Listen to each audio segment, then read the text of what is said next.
All right, so welcome, Carmen Braden and Robert Uchida to the Signal Boost series with the Canadian League of Composers. The first thing to get going, I'd love to talk about kind of geography and how that impacts music. One thing that we're doing with the Signal Boost series is really trying to highlight organizations, musicians from every part of Canada, and both of you. Carmen, you studied out east. Now you studied out west in the prairies. You've been around. You're from up north. You've obviously worked in Yellowknife a lot too.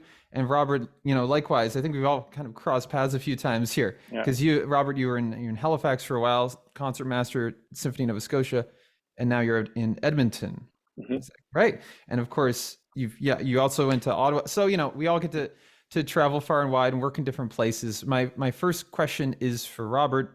In your travels, in your musical work, east, west, north, and south, can you compare and contrast the classical music communities or traditions in any of these regions? Have you noticed differences? Have you noticed similarities? Well, um, yeah. So, No, it's okay. It's okay. Well, uh, even in terms of, the way communities around music, like in right, Toronto or Ottawa versus in a more rural area of the Maritimes or Northern Canada or the prairies. right. To be honest, my experience has been across the country one of openness, Yeah. one of uh, being excited to hear, the old masterworks and also to hear the new masterworks. Um, Sometimes I think maybe the difference could be at times, depending on where we are, how much context we need to give in advance of the performance. Um, so, for example, an audience in Montreal might have in the course of a year, there might be 100 new music concerts in the city, whereas another place might have 100 concerts total. So in some some of the places where maybe there are only a few new music concerts in a year, um, my experience has been one of openness and one where giving context to the piece can be highly useful. Mind you, it's also highly useful in Montreal or Toronto or wherever. Right. Yeah. But in terms of the presentation and the framing of a new music concert or an older music concert for that matter, Mhm. that can maybe vary, A little bit, but yeah. to be honest, I think all audiences benefit from context. Yeah. So, uh, yeah, but my experience throughout the country has been one of openness and excitement to hear new works. Nice, nice. Maybe I'll just this kind of a similar question to Carmen when it comes to actual musical aesthetics too. As a composer, as a performer, is there an East Coast sound? Is there a West Coast prairie sound, or do you find it's more individual? Oh, it's super individual. Yeah. I remember coming across this context when I was, or this question when I was studying is like, is there a Canadian sound? Right. Can a piece of music from a Canadian composer sound like a Canadian piece if it's played somewhere in some other part of the country? And it's a tricky question, and there's no right answer, um, because so many people writing have such different backgrounds, and family histories that they love to draw on. I think that is one of the hallmarks of a piece of Canadian music is that it has this context, Hmm. um, that draws from other geographies and other cultures.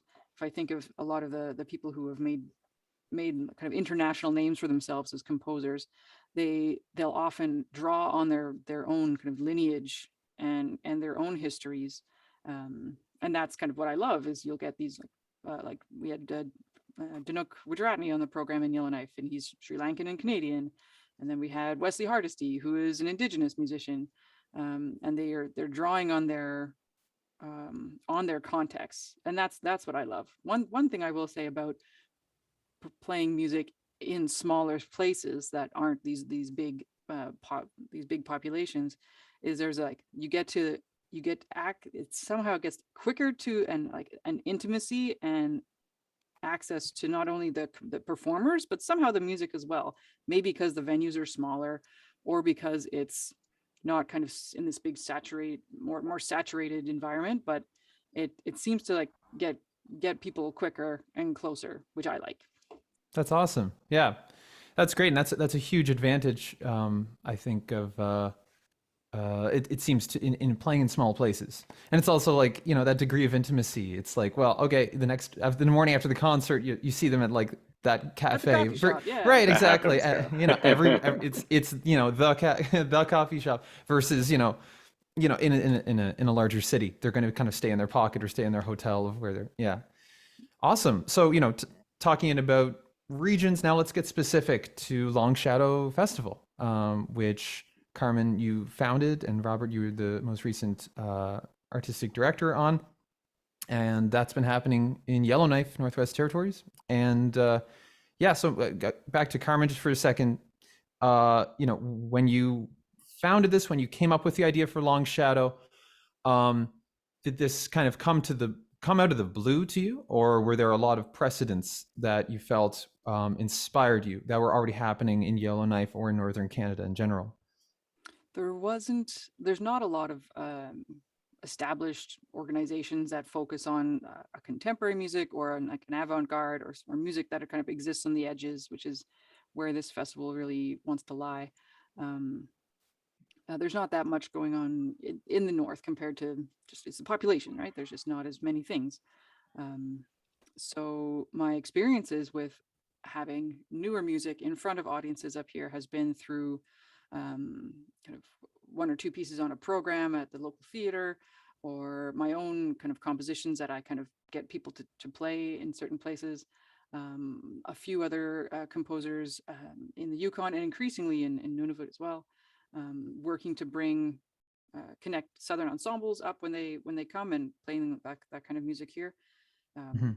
But there wasn't a lot, and so I felt it could be a real interesting thing to explore in a more intense way, not just kind of one piece in a program, but a few days dedicated to exploring things that are maybe not so traditional. Yeah, awesome. And Robert, as artistic director, just looking at the programming, I've been checking out some little videos, looking at all the blurbs. To me, it seemed diversified, but also focused in a few ways. So diversified in the sense of having compositions from world premieres to Northern Canada premieres to Yellowknife premieres to also highlighting composers of different backgrounds, different styles, as well as different identities. But then there's also a lot of focus on certain things too. Of course, string music, but also with the intent and the context. So how did you approach that? What were some of your initial ideas, and how did you see that through? Well, I think Carmen and I both feel that programming should be, well, I think that it's important for our programs to be kind of representative of our society. So, and it's not a question of like trying to check boxes, but just that there's a lot of great music out there and a lot of opportunities to explore it. So, it was, I hope this doesn't sound weird, but it actually wasn't that hard to program Hmm. because, there's just lots of great music to choose from. And yes, we wanted to present, great old music, masterworks that, have been around for generations. And we also wanted to present new masterworks, pieces that we expect to be around for many generations. And I know you had also been a bit curious about um, the folk music element that we had as part of the festival. And I think it's really fascinating to see if you go back 400 years, like where kind of traditional fiddle playing and Baroque music, where they kind of intersect. And so that was the kind of an inspiration for kind of exploring how they intersect and where they diverge, and exploring all of that in our programming as well. Nice. Yeah, I think that's super interesting and refreshing to kind of see, kind of breaking down the wall of maybe at certain points in certain eras we've got classical violin as like a high art, fiddle as a low art. Now it's just being presented all in the same token. And I noticed going through the program the level of collaborations. Daniel Gervais is coming in to do the quartet, Well, or we're yeah. so, I mean, also Daniel just makes it so easy that he can do everything. It's unbelievable. So, yeah, we played Dvorak American String Quartet, but he played, well, we all did it together actually. Double went down to Georgia, which Amazing. is was super fun. Yeah, and it's really interesting to present all of this music kind of in the same package. It's really a lot of fun, and I think it enhances everything, actually. Yeah, even by contrast and comparison, and Yeah, I think yeah. sometimes we get into a kind of false binary where we think programming is this or that, Hmm. and I think it's absolutely a false binary, and it can easily be this and that. Hmm. So for me, that's, I think, part of the, and for Carmen too, the inspiration behind what we were trying to do. On the main stage concert, the whole first half of the concert was 21st century music, Right. which was a really fun thing to present, and it was really well received with a lot of excitement and openness. And we played a piece by, was it, how old was he again? 16? He's 16. Yeah. Yeah, 16-year-old Canadian composer, phenomenal. It's like really, really exciting. And then we had Dvorak on the second half, and why not? It can be and. Right. Yeah, I love that. I love that way of thinking of it. And yeah, that was one thing I noticed that maybe we can go into a little bit more. Just a quick thought. You think of Daniel Gervais, someone who can do everything, or both of yourselves. You're both organizing. You're also both performing. Carmen, you're writing.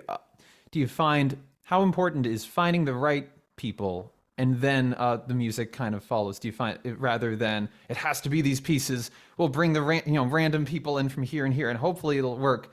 To me, looking at the programming, like it seems like almost there's a bit of a collective, a kind of forging those bonds, and then seeing what music people have in common. Do you find that that was a big part of it?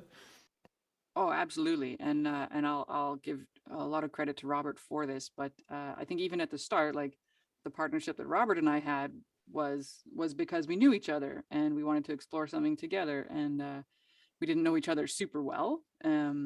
We'd on a few different contexts we'd gotten to know each other more, but it was like, I don't know, like, it's a weird way to put it, like musical dating. Like, Huh. Yeah. like when you meet a new colleague and you're excited to get to know them and to explore things together, it's really fun, and but there needs to be a level of trust. And so then I like Robert took that and found the people that could uh, bring a versatility to the pieces, and and a versatility to attitudes as well, to approaches, and to playing in a smaller community, and to changing things on the quickly, and being super chill, and just lovely people. So that when I started the festival, it was that as well. It was like, it was a bit of, I want to bring amazing musicians, but they have to bring a relationship that builds into the music into a positive way. We're not gonna. It's not a festival for divas. Maybe that should be our tagline. Yeah. Yeah, I love that, and yeah, it just time and time again. It only makes sense that positive personal connections lead to good music. But it's great that you just just having it so plain and simple. And yeah, just as you were mentioning, Alex Ketchum, you had a teenage composer get to hear their music being played. How did that happen? Was there a call for submissions, or was it just sort of a personal connection? Well, Alex is a composition student of Carmen's, and we did Aha. a kind of workshop with him where he had two movements of his string quartet written. And so we did a reading of those movements and observed some things and maybe asked for a little bit more clarity in some of the articulation markings or some of the kind of emotional instructions. And but also the first movement of his quartet was it was quite finished, actually. Really like his voice. He knew what he wanted, and it was a really fun experience and working with him. And at the end of the workshop, I said, "Hey, why don't we just let's play that first movement again?" And I asked Carmen to time it. And I think he said something like, I think Robert has an idea. So it was about 3 minutes, and we got to the end, and I looked around the group and looked over at Keith, and he was just like, yeah. And then we asked Alex if he would allow us to add it to the program 2 days later, and he thought about it for a minute actually, and he said, yeah, sure, okay. And then yeah, so that's how it came to be. It wasn't a formula or anything, but maybe it could be for the future because it was, I think, enriching for us all. Right. That's awesome. What a great opportunity. And I mean, just a little moment like that can totally alter the path of someone's career or someone's, Yeah. I'm sure we've all had those moments like as young musicians where it's just like, hey, wow, I'm having a connection with professionals. They're taking me seriously. They're being open and encouraging.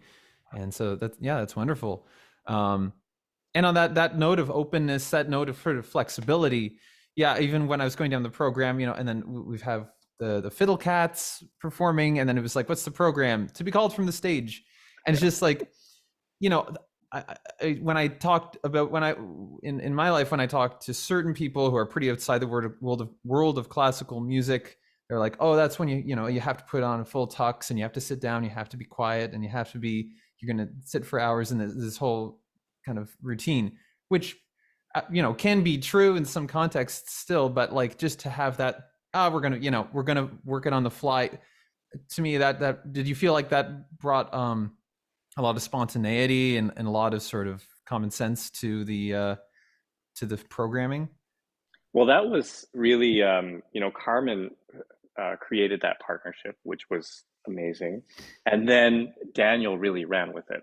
So not only did they call the program from the stage, they had actually composed a piece Wow. that they wrote together, and Daniel's really great at assimilating all these different ideas, and he was writing out a chart, and Keith played guitar for us on that too, which was amazing. He was so willing to put down the viola and pick up a guitar and play with the fiddle cats and stuff, which was also really it was really inspiring, and the fiddle cats were like super excited, and Raphael Hookman also he joined them for that piece as well, and they were super excited about playing with cello. I think one Cool. thing that, if I can jump in here, Yeah. I'm a big fan of trying to sort of see what the expectations are around a certain thing like classical music concerts, and not just kind of like of either avoid them, but really actively like flip it on its head. So at the like our big theater concert, people were clapping in between movements. We were talking in between movements, or I can't remember if we. Anyways, we were trying to make it so that all of these things about the etiquette and like the formalness kind of go away. So if you think about like a pop music concert or a folk music concert or a folk festival, you don't get a program. You don't really like who's like I don't know, Drake's not going to like have his program listed on his website for his concerts, right? It's just like people are going with like a bit of an expectation, but also a trust that like this is the gift that the performers are giving us now, and it's we just have to take it. So actually having a bit of an element of that more relaxed sense also of that building that trust up with an audience is I think where I'd like to get, where yeah, maybe we just have like a mystery concert and nobody knows who's going to be playing or what they're going to be doing. As a composer, this is a tricky thing because like if I look at a piece of music, I have none around me, like it's written out from start to finish. Usually, like there's sometimes things built in, but you have your map. But to give a bit of that freedom to an audience to not know exactly what to expect and to allow them to be surprised um, is something that I liked. That's awesome. Yeah, and it's like maybe after the fact, then you can look back at the map and be like, oh, look, that's the road we took. It's like and it's like what you're saying, comparing it to pop music. Like it's like afterward, everyone's going on like setlist.fm to be like, okay, here's the order they played everything. But that's the result of the surprise and the spontaneity, rather than the thing that comes before. And on that note, Carmen, I mean, hey, maybe a mystery concert could be really cool in the future. Just in general with Longshadow, are there particular short-term or long-term goals? I know you seem to be talking a lot about building trust with an audience. So, what do you hope for in the next season versus 5-10 years down the road? Well, before I started this festival, I had like what did I call it? I had maybe a 40-year plan for it. I had a long vision of what this festival could end up like, and I had modeled that in my head after being to some other new music festivals. But I'm really I don't want this to be a new music festival at all. I think it's not a healthy thing actually when you have a festival or even a concert or a series that is only new music without kind of putting it in a context. I love putting things within the history and within things that people can kind of ground themselves around. Um, but this was the second one. The first one was 2019, and then COVID, cancel. Um, 2020 was supposed to be this like a featured year, and then those ones have gotten shelved, and I'd love to bring them back. And then so this one was just the second one I've ever done, and it was very different than the first one. And so it's a very open future for it and how it would look and how often it would happen and who would be involved and what the concerts would look like and even where they would be geographically. Mm-hmm. Like Yellowknife is just one city within the larger Northwest Territories, within the larger concept of the Canadian North. But it had so much of a good response from the audience here, which was due to many factors of it being kind of one of the first things after releases from COVID restrictions. So everyone, I think, has been hungry for live music, as well, like the exceptional musicality of the performers, the wild programming, the different venues we had. Lots of things really worked that I would draw back on. But even Robert and I haven't exactly hashed out what we're going to be doing next. Yeah. That meeting's tomorrow, actually. Good. I mean, you can go into it right now. I think Carmen and I both kind of feel like music shouldn't be presented in silos, and I mean, that's something we've talked a lot about, is making sure that, or I guess it's just one big silo, but not lots of little ones, Right. Yeah, just having it kind of like I don't know. It's not really, I can't think of a farm metaphor, but like, we're just breaking down the walls and have everything intermingle in the water or something. Yeah, and like even within like a classical umbrella is not where my own music lies either. Like I love to write songs. I just had a huge composing block this morning.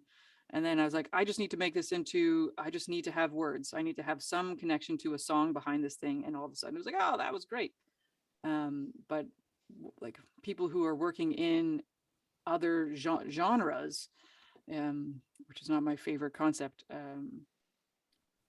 but who are pushing the boundaries of their own music is where I'd love to kind of keep going. Right. I mean, on that note, just kind of as an aside, just Carmen, about your own writing, it's, you know, you've done stuff that to me it kind of fits into the contemporary classical world, Oh also yeah. more of a singer-songwriter world. Oh And yeah. I was just wondering, behind it, is it like, all right, today's a singer-songwriter day, that's how I'm going to approach it? Or is it more like, hey, I'm just coming up with stuff, and then it could either go that way or that way? um A few years ago, it was more spontaneous like that, and now I've got 2 kids and not as much time to be free and spontaneous. So I'm working right now on some great projects with collaborators and commissioners and deadlines, right. and also things like I have an album project that I know I'm working on with a producer. I've got grants for it. I've a little more of a plan now, so it is not as say carefree and kind of like um, squirrel feeling from some, say like in my early 20s. Uh-huh. Um, but that feels good too. The thing that Right. feels really good is I've made myself keep this balance, Yeah. and not just abandon kind of one to feel like I need to focus on one to stay in this genre or this expectation of where it might end up. So Right. That's great. And I mean, one thing coming from this perspective of like the CLC, like with being a composer resource, you know, there's so many people out there who might not define themselves as composers because they feel like that has to be like a narrow box to fit in. But in terms of Right. sound artists, electronic artists, performer, composers, improvisers, you know, it's my take has always been, you know, you get to label yourself the way you want to be represented. And so, you know, if that could be a possibility. Anyway, both as programmers and musicians, like it's great to kind of open that up, break that down. Um, awesome. But one more, maybe just going back to Robert one more time about the outreach and the programming. There's a lot of kids and young people involved in Longshadow, and the kind of the more I looked into it, you know, the not only having like Alex Ketchum's piece, even watching some of the footage that you both took, you know, we've got like a lot of kids hanging out. You know, what do you think about as a musician and as an educator and as a programmer about like the next generation? What's your ideal, you know, exposure that kids and young musicians can have? Well, I think, the answer is really lies within your question. The answer is just exposure. Everyone's going to find something that interests them, and it won't be the same for everyone. So I think it's just important for young people to have as much exposure to as many different types of music and instruments and everything as they can. And if if it can be presented in a way that says, "Hey, isn't this cool?" and just see if they enjoy it, as opposed to saying you have to like this because this is a masterpiece. Um, Mm-hmm. I think I think that really the key is just exposure, as you said. Nice. Carmen, the do you have any? Yeah. yeah, the we have this year we had a kind of a role that was filled by Wesley Hardesty as our emerging artist for the festival. And so Wesley is a fiddler and a composer himself, and he's from the Dene First Nation in Fort Simpson, Northwest Territories, which is kind of to the west to the Yukon, toward the Yukon. And I'd worked with Wesley for many years, and I wanted there to be a part of this festival that celebrates youth and emerging people and people on their journey. Um, and Wesley's own music. He's writing a piece with me right now. He's like, Carmen, this one's kind of crooked. I hope it's okay. And I was like, this is great. And he meant kind of in timing. It's just not 4 on the floor. And so he's exploring things from his own tradition, and his own background. And he got to be within this context of other people who are at different points in their journey. Like Daniel Gervais is a kind of a grandmaster fiddler. He's young. Wesley was a bit younger as well, and then Alex was even younger. So having this range of music, I think, was awesome for not just kind of adult audiences, but kids in the audience to see that there's like different points on a journey. Like Beethoven didn't come out of the womb like writing the stuff. He pooped like everyone else in a diaper for a long time. And so it is, I think, a really humbling and humanizing thing to have people at all different levels of their journey presenting music that is worth listening to. Absolutely. And I can say that, Wesley's piece and Alex's piece, they were received extremely well by the audience. There was so much enthusiasm for their music. That's wonderful. And speaking of audience, Robert, when you compared to the audience and context you had in mind at the inception, at the beginning of the programming, did you find, oh yeah, by the end of it, it was pretty much the audience I expected, or did the audience surprise you? Every audience was an amazing surprise, and I credit it all to Carmen. Uh, we were so fortunate. The community was so engaged and so supportive of the festival, and yeah, it was. I didn't really know what to expect. I don't think I really had any clear expectations, but I was just um, so inspired by the enthusiasm and support of the community for the festival. That's wonderful. Um, Carmen, just back to you. You mentioned the 40-year plan, which I understand is maybe not the case anymore. But when you had the 40-year plan, was there any specific thing where, what is it going to be, 2055, Longshadow 2055 is going to be this? Like, can you give me any specifics on what that looked like? Yeah, sure. I made a poster actually. It Yeah. it was like Carmen Braden retires. It was like the headline on this poster, which I think is musicians rarely retire. They just do different things. Maybe Mhm. get some pension once in a while. But let's see what some of the things that I think would still be great was to have what they had more students involved at a performing level. So I know it like in my some of my universities had like new music ensembles, but I think even within say like a high school context up here, you could have a group that would learn a piece of new music that they would play. Um, that there would be a series of commissions that would have come out of the festival, which I think would still be a great goal. In the first one, Wesley was commissioned. 2019, I commissioned Wesley. It was the first time I, as a composer, commissioned another composer, which Mhm. felt super cool and kind of weird.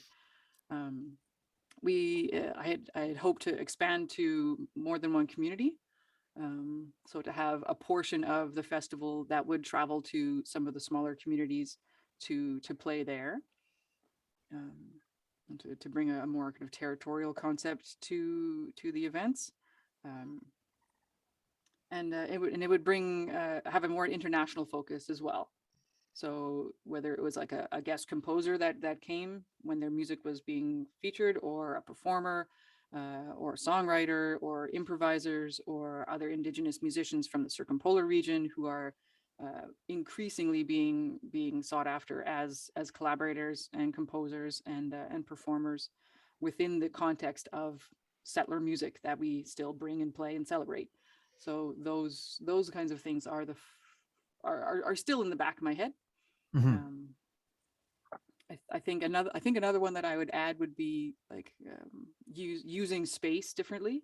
So we played in a bar this time. We played at a theater. We played outside at the city hall park, and we played in a cafe, this like beautiful little log cabin cafe. And I have visions of different spaces in Yellowknife that are not musical spaces but sound amazing or have a real crazy vibe, and building partnerships with those kind of businesses or spaces to have music again outside of the concert hall. And I think that's one of the great and quickest ways to let people hear things in a new way. Awesome. What is there a specific spot that you're like, that music would never be played there, but I need to hear music there? The Buffalo Airways hangar. Like Buffalo Airways was Ah. like the original Ice Pilots show. There's these big DC-3 vintage airplanes that are still used like as workhorses around the NWT. Um, and so yeah, it's huge. It's spacious. There's glass. The planes are amazing. So I would love to have people like up on these crazy scaffolds around the planes playing kind of up. Anyways, That was Amazing. that was one. Get some like really bassy drone music happening or something. Yeah. Or I don't know. Well, anyways, those kind of that, spaces would be cool. that's awesome. And you said, in terms of Longshadow being a traveling festival versus a Yellowknife festival, after doing it twice, are you more inclined to keep programming it in Yellowknife, keep people coming back to the same place, or would you love to see, Longshadow Dawson City, in the next few years or something? Oh, I'd love to go to Dawson. Yeah. Yukon's gorgeous. Um, wait, this festival will probably have a fairly humble next couple of years still. Sure. Where everyone's building things and figuring out how they want to work after the pandemic. Um, Funding, expectations, timing, lots of things are still feeling unsettled. So probably not for a little while, but if the right opportunity came up, or if there was different partnerships or different people that would connect us to a place that could help that happen, of course, in a heartbeat, I'd love to. Nice. I mean, obviously, the pandemic has really hindered everyone's plans, and especially for this festival that was just getting going, after its first season. But I was wondering if I could flip that on its head. Is there any silver linings in terms of there was opportunity for more planning? Were there any ways that having that extra time helped either of you with this past season, or was it just a hindrance? Any thoughts, Robert? Well, just kind of in general, I do think there were a lot of silver linings with COVID, and I am speaking about it in the past tense because I really hope that we're finished with it. Um, you know, as a performer, I didn't ever really fully understand the role of the audience in a performance until we didn't have them. And we were playing for empty concert halls and trying to do virtual performances. And the audience is an integral part of the performance. And to have it taken away and then to get to play for audiences again was so it was a huge learning, and I know a lot of my colleagues feel that way, that we've never appreciated an audience as much as we do now. It's just amazing now when we get to play for a sold out house. It's incredible. So I think that's a real gift. In terms of planning and everything, I mean, Carmen and I actually got to know each other quite a bit better through COVID. So that's a silver lining for sure. I was fortunate to get to commission Carmen in a solo violin piece that we worked on exclusively online, and Carmen didn't hear it live until actually last month in Longshadow.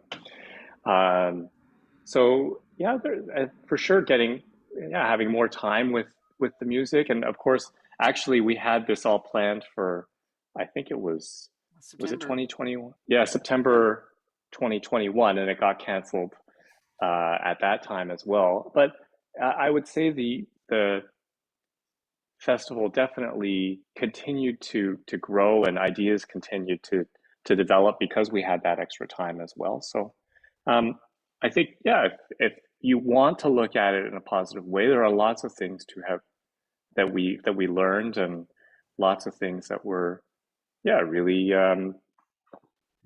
opportunities that came out of COVID. Right. And, returning like a renewed sense of gratitude, maybe in terms of the performer audience 100%. relationship. And you feel that going both ways. Yeah. I think so. Absolutely. That's wonderful. Yeah, maybe just two more questions and then we can kind of wrap it up. But here's more of a kind of a general question, and I'd like to pose this kind of as advice to anyone reading and listening in. As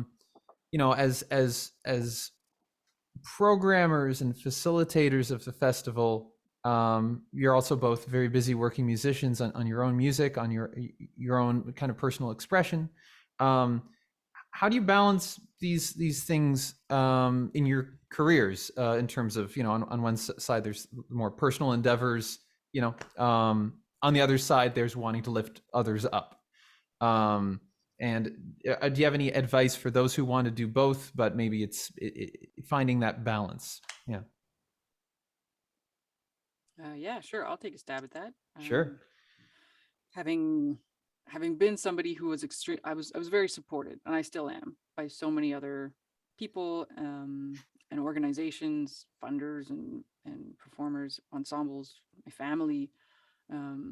I've it's been a journey where I've never felt kind of alone or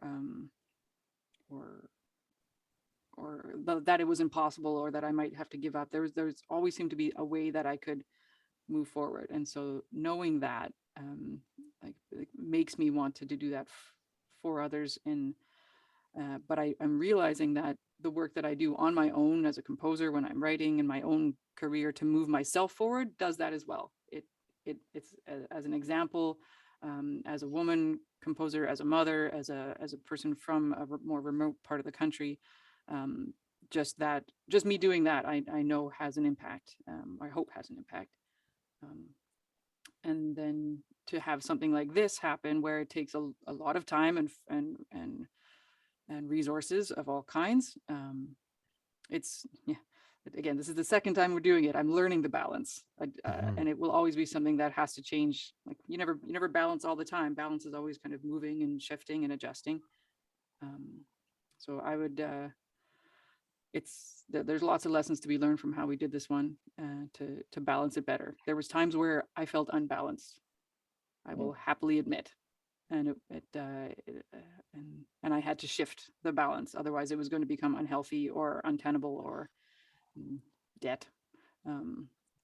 Right. So, But the good thing is that you had that awareness when you felt it shift, that you could bring it back. It's not just kind of gotten into the stratosphere. Sometimes other people had to tell me that I was going off balance. Carmen's really good at that, though. I have to say, figuring out how to. You're off balance. No, about trying to sustain that balance. Actually, it's something I admire. I feel exactly the same as Carmen about being so fortunate and being so supported. And I would just say, again, be careful with your binaries, because I don't think it's or. No musician exists in a vacuum. So I think it's always and. Right. That's great. So my last question for both of you, speaking about kind of Longshadow, its new role, but then also the Canadian music in general, what excites you about Canadian contemporary music in 2022? And with that, what changes and improvements do you hope to see within the industry, within the working environments? I'll take first on this one. I am loving the increased focus that needs to continue on bringing diverse voices to the fore, especially Indigenous voices, especially people who have struggled because of whatever their demographic is giving that space deliberately, consciously, respectfully, is something that I'm so happy to see change now within my lifetime and within kind of the heart of what I feel is this kind of the next stage of my own musical journey. And to know the people that are doing that personally is a huge thing for me. And so that for me is really exciting, and needs to continue, and I think will continue. Yeah. Awesome. How about you, Robert? What do you find exciting? Well, I just think, music is for everyone. And so I think that music and our programming needs to be representative of our society. And I'd love to see that continue. I think we've made a lot of great steps, and I hope that we continue to do so. And I just think with that sensibility as we move forward, I think I'm just really excited to see how Canadian music continues to grow and develop, and what we hear. Yeah, just excited. Awesome. And in terms of industry changes or improvements overall, the way music is released, the way it's published, the way it's shared, anything in that you're hoping to see different this year, next year, 10 years? The one thing I would say, I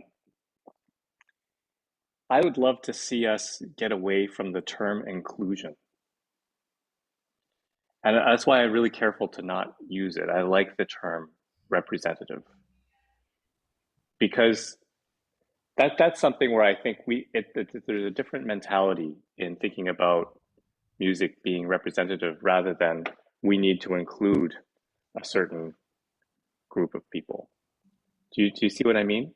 It's like we start from a point of a small pinpoint, and then we just decide to make the point a little bit bigger, as opposed to thinking of it from a global scale, and, and which involves many other people. Sure. Yeah, I mean, to me, it seems a bit like what we're talking about, where kind of building those connections and then making music out of that, rather than feeling like, okay, well, here's what it has to be. So now we're just grabbing random people and kind of, Right. forcing them into a room together and make beautiful music that is natural. And, um, Yeah. maybe it's a bit like that. How about you, Carmen? Um, I'd love to not have to fight so hard to have creative uh, a creative focus be accepted or kind of taken as a normal in things like schools, or in things like a government's budget. Um, it seems like a fight that we have to continue to fight, um, to protect the way that we can make music, because nobody's buying albums anymore. People don't pay as much for concerts when concerts are able to happen. And so to actually make a living and to have young people see they can make a living, there has to be ways that the arts of all kinds, have the support they need. So when it changes from government to government, or um, economy to economy, it's that I feel is something that makes me tired now, and I'm only in my mid 30s, hoping to do this for quite a bit longer. Mhm. Great. Thank you. Awesome. Well, I'd like to wrap up here and just on kind of the way out. Are there any kind of final thoughts going back to Longshadow too that you'd like to let people know about, or any quick shout outs, or just any quick closing remarks? Robert, you want to go first? Sure. I mean, um, well, first of all, Carmen made the festival, and a lot of people supported the festival, and so I think we were really really fortunate, and yeah, I'd just like to say thank you. Awesome, Carmen. Yeah, we had great funders. We had Prairie Debut on board as a presenting sponsor. Um, Local companies got involved. Um, yeah, again, I don't think any musician can do what they're doing without some support from their family or friends. So that was a huge thing. The I was so happy and surprised with the not surprised with the the friendships that have now formed with the musicians, with other people in Yellowknife as well. So those things for me were the best part about it, seeing those new relationships start. And I know Robert's keen to keep this relationship going and growing. So yeah, I'd sign off with a thanks to Robert. Wonderful. What are friends for, and what is music for, other than connections? So Exactly. awesome. Well, I think we can leave it there. But thank you both so much for your time and energy today. Thank Really you, really Keith. appreciate it. I'm gonna just, before you both go here, I'm gonna hit save transcript there, and